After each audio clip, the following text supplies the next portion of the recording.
thi rồi thấy nghe thi lệ rồi đúng rồi ạ ê khai khi cái bột tỏi khổ thế bộ hộp bột bột này thì ê thì lên tùm nè ê khai mà bên nó sẽ về đó là ê cái tí đợt thế bộ ê cái này loang phải thấy đầu tiên xem coi cái cái ê khi nãy thế cái con lên tùm mấy ông ấy là cái đầu nãy thế cái con ê khai mà bên nó sẽ hùng về ê thì bằng qua cái con tan serum mẹ anh tan hồ tùm mẹ thì ê thật đấy anh tan hồ biết không anh tan sẽ được khóc mấy he ê khai nó sẽ khóc mấy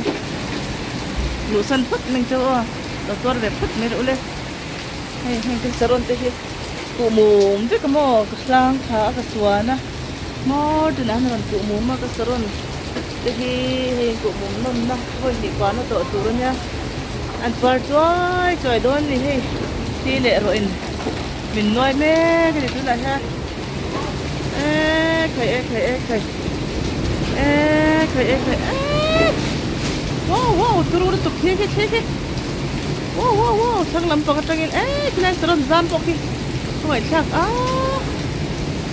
thế làm to cái cái turu tục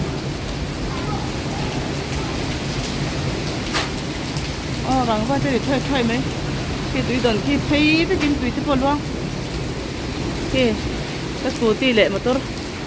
khai cái này mình cho cái sừng tổ lồ lúc sừng tổ lồ mới nỉ thôi lồ ông việt phát đủ không phải thấu là tôi sừng phần tổ lồ tôi nỉ khác khai wow nghe nỉ là bốc ha bọc cái tên là bốc mấy